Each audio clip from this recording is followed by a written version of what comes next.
Corona తర్వాత భారతదేశాన్ని వణికిస్తున్న virus ఏంటంటే మంకీ ఫాక్స్.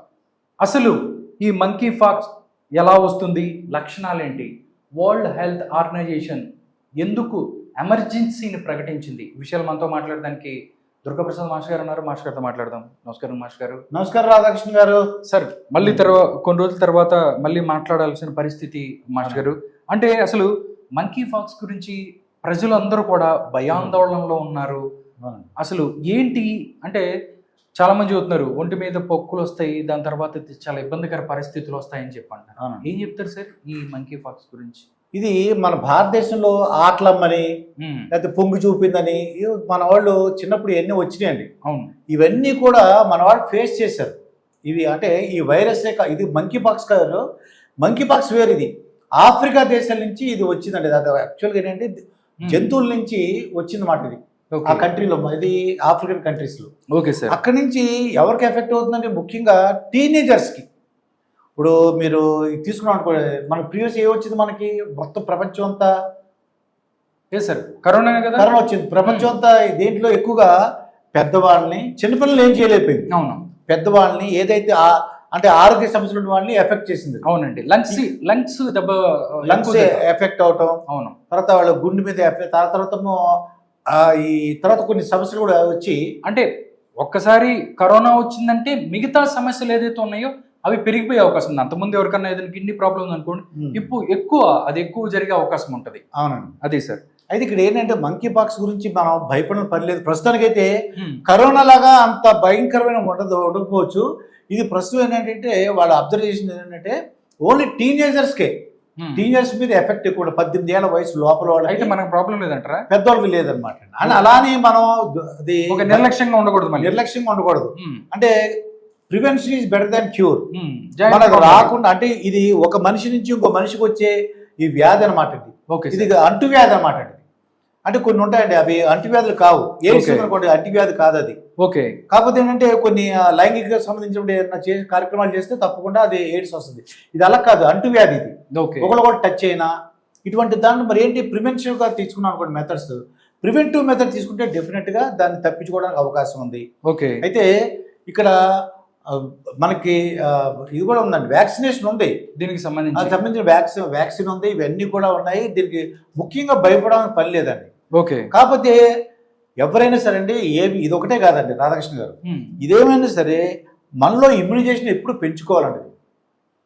ఏమైనా బ్యాడ్ హ్యాబిట్స్ ఉన్నాయనుకోండి, ఆ బ్యాడ్ హ్యాబిట్స్ అంటే సిగరెట్ స్మోకింగ్, ఆల్కహాల్, సరిగ్గా నిద్రపోకపోవడం, ఇవన్నీ ఉండటం వల్ల కూడా ఎఫెక్ట్ ఎక్కువ ఉంటుంది సార్. అందులో మొట్టమొదటి నుంచి ఎవరైనా సరే, అది ఏ ఏజ్ వాళ్ళైనా ఎవరైనా సరే, ఇమ్యూనైజేషన్ అంటే మనకి రోగ నిరోధక శక్తి ఎక్కువ పెంచుకున్నట్లయితే, ఓకే, అది చక్కటి నిద్రపోవడం, చక్కటి ఆహారం తీసుకోవటం, పోషక విలువలను తీసుకోవడం, ఇవన్నీ తీసుకున్నట్లయితే, రోజు ఎక్సర్సైజ్ చేయడం, ఇవన్నీ చేశారు కూడా రాధాకృష్ణ గారు, డెఫినెట్గా మనలో రోగ నిరోధక శక్తి పెరుగుతుంది.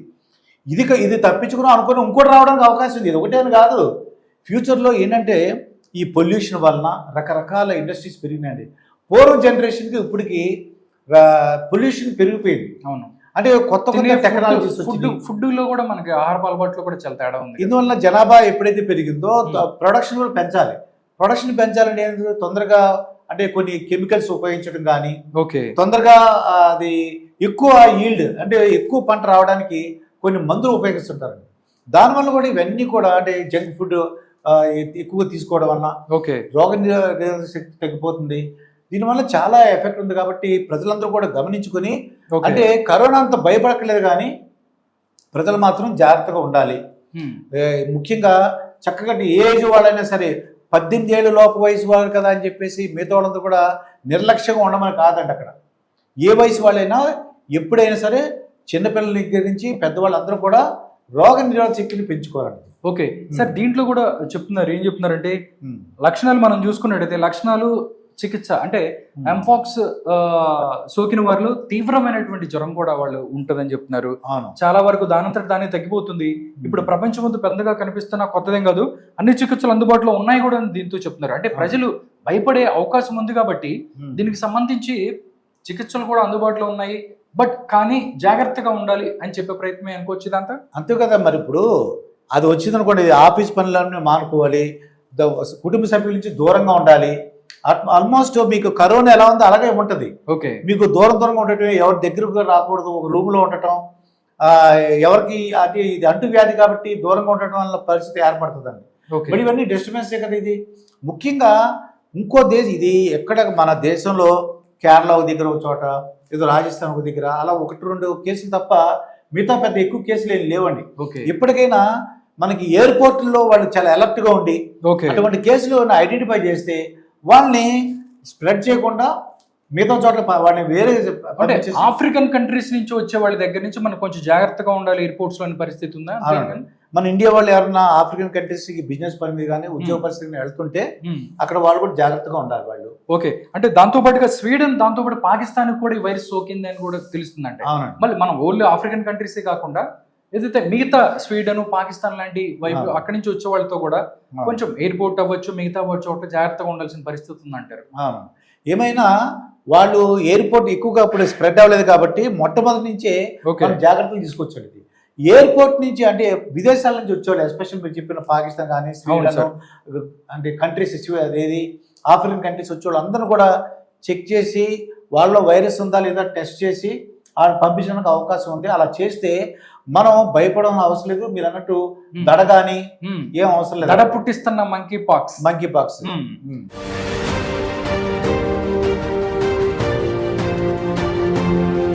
నిజంగా మనం కొన్ని చూసుకున్నట్టయితే స్టాటిస్టిక్స్ చూస్తే ఆఫ్రికాలో ఒక్క వారంలోనే 500 మంది ఎంపాక్స్ బాధితులు మృతి చెందారు.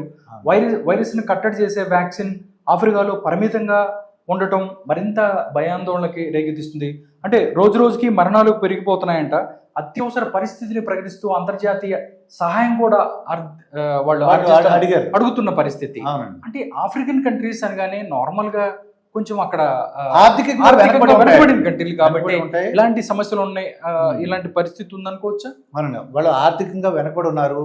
బహుశా నేను అనుకోవడం నీట్నెస్ మెయింటైన్ చేయకపోవచ్చు. మీరన్నా ఈ ఇల్లు కూడా దగ్గర ఉండొచ్చు అండి. అవునండి, కంటాజియస్ అంటే ఇవి అంటువ్యాధి అని చెప్తున్నాను. ఒకరికి మళ్ళా కొద్దిగా ఇండియన్ కొద్దిగా పర్వాలేదు, ఏంటి కొద్ది దూరంగా ఉంటాము, కొద్దిగా ప్రజల్లో అవగాహన ఉందండి.